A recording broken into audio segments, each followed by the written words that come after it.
ಅಂದು ಬೆಳಗ್ಗೆ ಸುಮಾರು 11 ಗಂಟೆ. ಎಲ್ಲ ಬ್ಯಾಂಕ್ಗಳಿಗಿಂತಲೂ ದೊಡ್ಡದಾದ ಹೆಚ್ಚು ಶ್ರೀಮಂತರ ಖಾತೆಗಳನ್ನು ಹೊಂದಿದ್ದ ಒಂದು ಬ್ಯಾಂಕ್ ಅದು. ಅದೇ ಸಮಯಕ್ಕೆ ಸ್ವಲ್ಪ ಗಡ್ಡ ಬೆಳೆಸಿಕೊಂಡಿದ್ದ ಒಬ್ಬ ವೃದ್ಧರು ಸರಳ ಬಟ್ಟೆಗಳನ್ನು ಧರಿಸಿ ಒಂದು ಕೈಯಲ್ಲಿ ಹಳೆಯ ಕವರ್ ಹಿಡಿದು ಬ್ಯಾಂಕ್ ಒಳಗೆ ಹೆಜ್ಜೆ ಇಟ್ಟರು. ಬ್ಯಾಂಕ್ ಒಳಗಡೆ ನೋಡಿದರೆ ಸಿಬ್ಬಂದಿಗಳು ಮತ್ತು ಗ್ರಾಹಕರು ತುಂಬಿಕೊಂಡಿದ್ದರು. ಆದರೆ ಈ ಸಾಮಾನ್ಯ ಬಟ್ಟೆಯ ವೃದ್ಧರು ಒಳಗೆ ಕಾಲಿಟ್ಟ ತಕ್ಷಣ ಎಲ್ಲರ ದೃಷ್ಟಿಯೂ ಅವರ ಮೇಲೆ ಬಿತ್ತು. ಬ್ಯಾಂಕ್ನಲ್ಲಿದ್ದ ಎಲ್ಲರೂ ಆ ವೃದ್ಧರನ್ನು ವಿಚಿತ್ರವಾಗಿ ನೋಡುತ್ತಿದ್ದರು. ಆ ವೃದ್ಧ ವ್ಯಕ್ತಿಯ ಹೆಸರು ಮೋಹನ್ ಸಿಂಗ್. ಒಂದು ಕೈಯಲ್ಲಿ ಊರುಗೋಲು ಮತ್ತೊಂದು ಕೈಯಲ್ಲಿ ಹಳೆಯ ಕವರ್ ಹಿಡಿದು ಬ್ಯಾಂಕಿನಲ್ಲಿ ಸುತ್ತಲೂ ನೋಡುತ್ತಿದ್ದರು.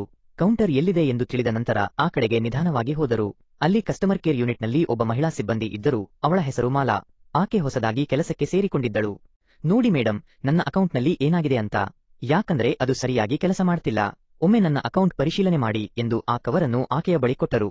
ಆ ಅಜ್ಜನ ವೇಷಭೂಷಣಗಳನ್ನು ನೋಡಿದ ಮಾಲಾ ವ್ಯಂಗ್ಯವಾಗಿ, ತಾತ, ನೀವು ದಾರಿ ತಪ್ಪಿ ಇಲ್ಲಿಗೆ ಬಂದಿದ್ದೀರಾ ಅಂತ ಅನಿಸ್ತಿದೆ. ಯಾಕಂದ್ರೆ ನಿಮ್ಮಂತವರಿಗೆ ಈ ಬ್ಯಾಂಕ್ನಲ್ಲಿ ಅಕೌಂಟ್ ಇರೋದಿಲ್ಲ ಅಂತ ನಾನು ಅಂದುಕೊಳ್ಳುತ್ತೇನೆ ಎಂದು ಹೇಳಿದಳು. ಆಗ ಮೋಹನ್ ಸಿಂಗ್ ಕೋಪಿಸಿಕೊಳ್ಳದೆ, ಮೇಡಂ, ಒಂದು ಸಾರಿ ನೀವು ಈ ಡೀಟೇಲ್ಸ್ ಅನ್ನು ನೋಡಿದರೆ ಸಾಕು ಎಂದು ನಿಧಾನವಾಗಿ ಹೇಳಿದರು. ಮಾಲಾಗೆ ಏನೂ ಅರ್ಥವಾಗದೆ, ಸ್ವಲ್ಪ ಸಮಯ ಹಿಡಿಯುತ್ತೆ, ನಾನು ನಿಮ್ಮನ್ನು ನಂತರ ಕರೀತೀನಿ, ಅಲ್ಲಿವರೆಗೆ ನೀವು ಆ ಚೇರ್ ಮೇಲೆ ಕುಳಿತುಕೊಳ್ಳಿ, ಕಾಯ್ತಾ ಇರಿ ಎಂದಳು. ಸರಿ ಎಂದು ಮೋಹನ್ ಸಿಂಗ್ ಅಲ್ಲಿಂದ ಒಂದು ಚೇರ್ ಮೇಲೆ ಹೋಗಿ ಕುಳಿತುಕೊಂಡರು. ಮಾಲಾ ತನ್ನ ಕೆಲಸದಲ್ಲಿ ತೊಡಗಿಕೊಂಡಳು. ವೃದ್ಧರು ಬಂದು ಈಗಾಗಲೇ ತುಂಬಾ ಸಮಯ ಕಳೆದಿತ್ತು. ಕಾದು ಸಾಕಾದ ನಂತರ ಮೋಹನ್ ಸಿಂಗ್ ಮತ್ತೆ ಮಾಲಾ ಬಳಿ ಬಂದು, ಮೇಡಂ, ನೀವು ತುಂಬಾ ಬ್ಯೂಸಿ ಇರುವ ಹಾಗೆ ಕಾಣಿಸ್ತಾ ಇದ್ದೀರಿ. ಆದ್ದರಿಂದ ನಿಮ್ಮ ಮ್ಯಾನೇಜರ್ಗೆ ಸ್ವಲ್ಪ ಕರೆ ಮಾಡಿ. ನನಗೆ ಅವರ ಬಳಿ ಸ್ವಲ್ಪ ಕೆಲಸ ಇದೆ. ನಾನು ಅವರ ಬಳಿನೇ ಮಾತನಾಡಬೇಕು ಎಂದು ಹೇಳಿದರು. ಆ ಮಾತನ್ನು ಕೇಳಿದ ಮಾಲಾ ಇವರನ್ನು ಮ್ಯಾನೇಜರೇ ಸಂಭಾಳಿಸಬೇಕು ಎನ್ನುತ್ತಾ ಮ್ಯಾನೇಜರ್ಗೆ ಫೋನ್ ಮಾಡಿದಳು. ಸರ್, ನಿಮ್ಮನ್ನು ಒಬ್ಬ ವಯಸ್ಸಾದ ವೃದ್ಧರು ಭೇಟಿಯಾಗಬೇಕಂತೆ. ಅವರು ನಿಮ್ಮ ಬಳಿ ಏನೋ ಮಾತನಾಡಬೇಕಂತೆ. ನೀವು ಪರ್ಮಿಷನ್ ಕೊಟ್ಟರೆ ನಿಮ್ಮ ಕ್ಯಾಬಿನ್ ಒಳಗಡೆ ಕಳಿಸ್ತೀನಿ ಎಂದು ಹೇಳಿದಳು. ಆ ಕಡೆಯಿಂದ ಫೋನ್ನಲ್ಲಿಯೇ ಮಾತನಾಡುತ್ತಿದ್ದ ಮ್ಯಾನೇಜರ್ ತನ್ನ ಕ್ಯಾಬಿನ್ನ ಗ್ಲಾಸ್ನಿಂದ ಮೋಹನ್ ಸಿಂಗ್ ಅವರನ್ನು ನೋಡುತ್ತಿದ್ದರು. ಅವರ ವೇಷಭೂಷಣಗಳನ್ನು ಗಮನಿಸಿದ ಮೇಲೆ ಮಾಲಾಗೆ, ನೀನು ಏನು ಹೇಳುತ್ತಿದ್ದೀಯಾ? ಅವರು ನನ್ನನ್ನು ಭೇಟಿಯಾಗಬೇಕಾ? ಅವರು ನಿಜವಾಗಿಯೂ ನಮ್ಮ ಬ್ಯಾಂಕ್ನಲ್ಲಿ ಖಾತೆ ಹೊಂದಿದ್ದಾರಾ ಎಂದು ಕೇಳಿದರು. ಸರ್, ಅದೆಲ್ಲ ನನಗೆ ಗೊತ್ತಿಲ್ಲ. ನಾನು ಅವರ ಡೀಟೇಲ್ಸ್ ಚೆಕ್ ಮಾಡಿಲ್ಲ. ನಾನು ಸ್ವಲ್ಪ ಬ್ಯೂಸಿಯಾಗಿದ್ದೆ. ಹಾಗಾಗಿ ಅವರು ನಿಮ್ಮ ಜೊತೆನೆ ಮಾತನಾಡಬೇಕು ಅಂತ ಕೇಳಿದ್ದರಿಂದ ನಿಮಗೆ ಫೋನ್ ಮಾಡಿದೆ. ಬಹುಶಃ ಅವರು ಸಾಲ ತೆಗೆದುಕೊಳ್ಳುವುದಕ್ಕೆ ಬಂದಿರಬಹುದು. ನೀನು ಅವರಿಗೆ ಸ್ವಲ್ಪ ಹೊತ್ತಿನವರೆಗೆ ಕಾಯಲು ಹೇಳು ಎಂದು ಮ್ಯಾನೇಜರ್ ಹೇಳಿದರು. ಕಾಯುವಿಕೆ ಮತ್ತು ಗೌರವದ ಕೊರತೆ. ಮಾಲಾ ಕೂಡ ಮ್ಯಾನೇಜರ್ ಹೇಳಿದಂತೆ ಅಜ್ಜನನ್ನು ವೇಟಿಂಗ್ ರೂಮಿನಲ್ಲಿ ಕೂರಿಸಿ ತನ್ನ ಕೆಲಸದಲ್ಲಿ ತೊಡಗಿದಳು. ಈಗಲೂ ಆ ಬ್ಯಾಂಕಿನಲ್ಲಿ ಎಲ್ಲಾ ಸಿಬ್ಬಂದಿಗಳು ಮೋಹನ್ ಸಿಂಗ್ ಅವರನ್ನು ವಿಚಿತ್ರವಾಗಿ ನೋಡುತ್ತಿದ್ದರು. ಇನ್ನೂ ಕೆಲವರು ಶ್ರೀಮಂತ ಖಾತೆದಾರರು ಬಡವನ ಹಾಗೆ ಕಾಣಿಸುತ್ತಿದ್ದ ಮೋಹನ್ ಸಿಂಗ್ ಅವರನ್ನು ನೋಡಿ, ಇಂಥವರಿಗೆಲ್ಲ ಇಲ್ಲಿ ಏನು ಕೆಲಸ ಇರುತ್ತೆ? ಅದು ಇಷ್ಟು ದೊಡ್ಡ ಬ್ಯಾಂಕಿನಲ್ಲಿ ಇವರು ಅಕೌಂಟ್ ಹೊಂದುವುದಕ್ಕೆ ಸಾಧ್ಯನಾ ಎಂದು ಮಾತನಾಡಿಕೊಳ್ಳುತ್ತಿದ್ದರು. ಅವರ ಪಿಸುಮಾತುಗಳು ಮೋಹನ್ ಸಿಂಗ್ ಅವರಿಗೆ ಕೇಳಿಸುತ್ತಿದ್ದವು. ಆದರೆ ಅವರು ಯಾವುದೇ ಪ್ರತಿಕ್ರಿಯೆ ನೀಡದೆ ಮೌನವಾಗಿ ಕುಳಿತುಕೊಂಡರು. ಯಾವಾಗ ಮ್ಯಾನೇಜರ್ ಕರೆಯುತ್ತಾರೋ ಅವರು ಬೇಗ ಕರೆದರೆ ಸಾಕು, ನನ್ನ ಕೆಲಸ ಮುಗಿಸಿಕೊಂಡು ಹೊರಡಬೇಕು ಎಂದು ಕಾಯುತ್ತಿದ್ದರು. ಆ ಬ್ಯಾಂಕಿನಲ್ಲಿ ಮತ್ತೊಬ್ಬ ಸಿಬ್ಬಂದಿ ಇದ್ದ. ಆತ ತುಂಬಾ ಓದಿಕೊಂಡಿದ್ದ. ಆದರೆ ಅವನಿಗೆ ತುಂಬಾ ಚಿಕ್ಕ ಕೆಲಸ ನೀಡಲಾಗಿತ್ತು. ಆತ ತುಂಬಾ ಒಳ್ಳೆಯ ವ್ಯಕ್ತಿತ್ವವನ್ನು ಹೊಂದಿದ್ದ. ಆತನ ಹೆಸರು ಸುಂದರ್. ಸುಂದರ್ ಬ್ಯಾಂಕ್ ಕೆಲಸದ ಮೇಲೆ ಹೊರಗೆ ಹೋಗಿದ್ದ. ಈಗ ತಾನೇ ಬ್ಯಾಂಕ್ ಒಳಗೆ ಬಂದ. ಒಳಗೆ ಬಂದವನೇ ವೇಟಿಂಗ್ ರೂಮಿನಲ್ಲಿ ಕುಳಿತಿದ್ದ ಹಿರಿಯ ವ್ಯಕ್ತಿಯನ್ನು ನೋಡುತ್ತಾನೆ. ಅಲ್ಲಿ ಕುಳಿತಿರುವವರೆಲ್ಲರೂ ಅಜ್ಜನ ಬಗ್ಗೆ ಮಾತನಾಡುತ್ತಿರುವುದನ್ನು ಗಮನಿಸುತ್ತಾನೆ. ಕೆಲವರು ಈ ಅಜ್ಜ ಭಿಕ್ಷೆ ಬೇಡುವ ಹಾಗೆ ಕಾಣಿಸುತ್ತಿದ್ದಾನೆ ಎನ್ನುತ್ತಿದ್ದರು. ಇನ್ನು ಕೆಲವರು ಮಗಳ ಮದುವೆಗೆ ಸಾಲ ಕೇಳುವುದಕ್ಕೆ ಬಂದಿರುವ ಬಡವ ಇರಬಹುದು ಅಂದರು. ಮತ್ತೆ ಕೆಲವರು ಈ ಬಡವನಿಗೆ ಈ ಬ್ಯಾಂಕಿನಲ್ಲಿ ಏನು ಕೆಲಸ ಇರುತ್ತೆ ಎಂದು ತಮ್ಮ ಬುದ್ಧಿಗೆ ಅನುಸಾರವಾಗಿ ಮಾತನಾಡಿಕೊಳ್ಳುತ್ತಿದ್ದರು. ಈ ಮಾತುಗಳೆಲ್ಲವೂ ಸುಂದರ್ ಕಿವಿಗೆ ಬಿದ್ದವು. ಆಗ ಸುಂದರ್ ನೇರವಾಗಿ ಮೋಹನ್ ಸಿಂಗ್ ಅವರ ಬಳಿಗೆ ಹೋಗಿ, ಅಜ್ಜ ಅವರೇ, ಇಲ್ಲಿ ಯಾವ ಕೆಲಸದ ಮೇಲೆ ಬಂದಿದ್ದೀರಾ ಎಂದು ತುಂಬಾ ಗೌರವದಿಂದ ಮಾತನಾಡಿದ. ಮತ್ತೆ ಯಾರಿಗಾಗಿ ಕಾಯುತ್ತಿದ್ದೀರಾ ಎಂದು ಕೇಳಿದ. ಸರ್, ನಾನು ಬ್ಯಾಂಕ್ ಮ್ಯಾನೇಜರ್ ಅವರನ್ನು ಭೇಟಿಯಾಗಬೇಕು. ತುಂಬಾ ಸಮಯದಿಂದ ಕಾಯುತ್ತಿದ್ದೀನಿ ಎಂದು ಅಜ್ಜ ಸುಂದರ್ ಬಳಿ ಹೇಳಿದರು. ಆಗ ಸುಂದರ್, ಅಜ್ಜ, ನಾನು ಈಗಲೇ ಬ್ಯಾಂಕ್ ಮ್ಯಾನೇಜರ್ ಬಳಿ ಮಾತನಾಡಿ ಬರುತ್ತೇನೆ ಎಂದು ಹೇಳಿ ಮ್ಯಾನೇಜರ್ ಕ್ಯಾಬಿನ್ ಒಳಗೆ ಹೋದ. ಮ್ಯಾನೇಜರ್ ಬಳಿ ಅಜ್ಜನ ಬಗ್ಗೆ ಸುಂದರ್ ಹೇಳಿದಾಗ, ಹೌದು, ನಾನೇ ಅವರನ್ನು ಅಲ್ಲಿ ವೇಟ್ ಮಾಡಲು ಹೇಳಿದೆ. ಅವರು ಕಾಯುತ್ತಿರುವುದು ನನಗೆ ಗೊತ್ತು. ನೀನು ಬಂದು ನನಗೆ ಹೇಳಬೇಕಾಗಿಲ್ಲ. ನೀನು ನಿನ್ನ ಕೆಲಸ ಮಾತ್ರ ನೋಡಿಕೋ ಸುಂದರ್ ಎಂದು ಬೇರೆ ಕೆಲಸ ಹೇಳಿ ಕಳುಹಿಸಿಬಿಟ್ಟರು. ಸುಂದರ್ ಏನೂ ಮಾಡಲಾಗದೆ, ಅಜ್ಜನಿಗೆ ಸಹಾಯ ಮಾಡಲಾಗದೆ ಹೊರಗೆ ಬಂದು, ಕ್ಷಮಿಸಿ ತಾತ ಎಂದು ಹೇಳಿ ತನ್ನ ಕೆಲಸಕ್ಕೆ ಹೊರಟು ಹೋದ. ಪಾಠ ಕಲಿತ ಮ್ಯಾನೇಜರ್. ಮೋಹನ್ ಸಿಂಗ್ ಕಾಯುತ್ತಾ ತುಂಬಾ ಸಮಯ ಕಳೆದು ಹೋಗಿತ್ತು. ಎಲ್ಲಾ ಸಹನೆಯನ್ನು ಕಳೆದುಕೊಂಡ ಅಜ್ಜ ನೇರವಾಗಿ, ನಾನೇ ಹೋಗಿ ನೋಡೋಣ ಎಂದು ಆ ಕಡೆ ಹೋಗುತ್ತಿದ್ದರು. ಅದನ್ನೇ ತನ್ನ ಕ್ಯಾಬಿನ್ನಿಂದ ಗಮನಿಸಿದ ಮ್ಯಾನೇಜರ್ ಹೊರಗೆ ಹೋಗಿಬಿಡಬೇಕು ಎಂದು ಕ್ಯಾಬಿನ್ನಿಂದ ಹೊರಬಂದರು. ಎದುರುಗಡೆಯಿಂದ ಮೋಹನ್ ಸಿಂಗ್ ಎದುರಾದರು. ಆಗ ಮೋಹನ್ ಸಿಂಗ್ ಅವರು ತಮ್ಮ ಕೈಯಲ್ಲಿದ್ದ ಪೇಪರ್ಗಳನ್ನು ಬ್ಯಾಂಕ್ ಮ್ಯಾನೇಜರ್ ಕೈಗೆ ಇಟ್ಟು, ಸರ್, ಇವುಗಳನ್ನು ಒಮ್ಮೆ ನೋಡಿ.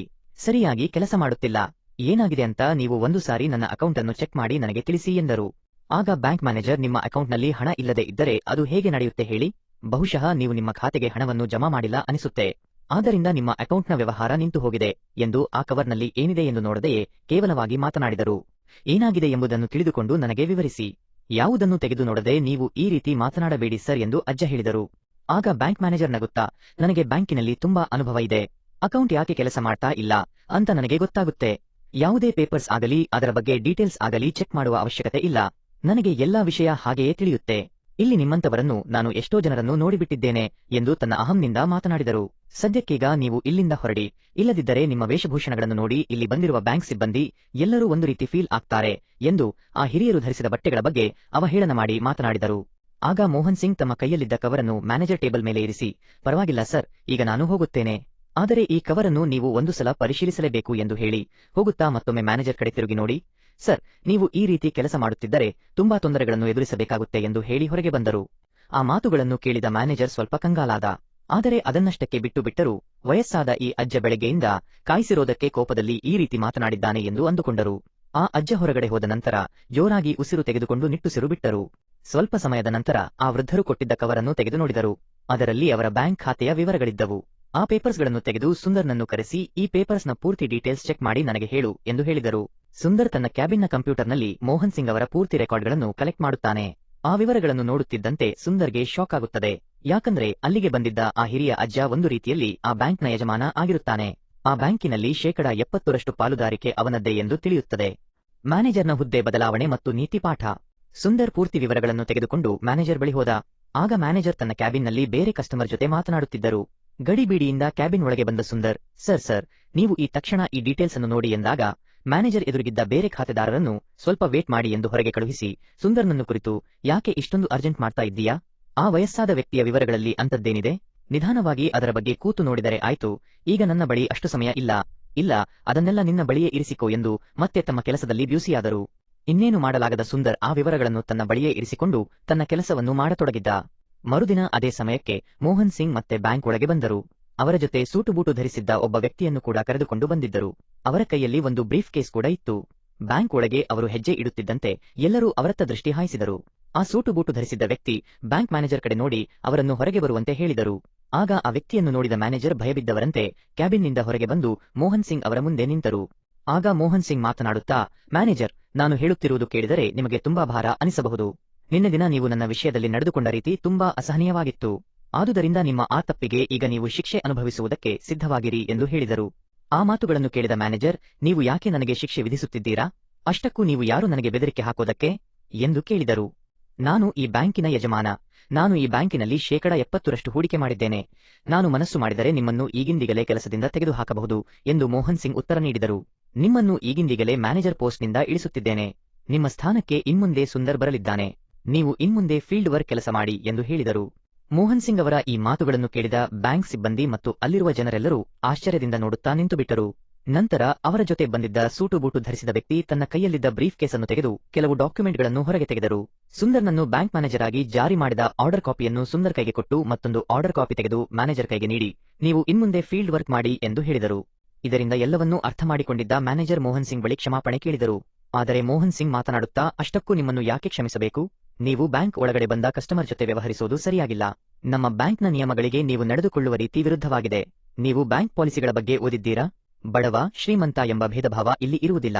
ಇಲ್ಲಿ ಯಾರನ್ನೂ ಕೂಡ ಮುಖ ನೋಡಿ ಬಟ್ಟೆ ನೋಡಿ ಅಳಿಯಬಾರದು.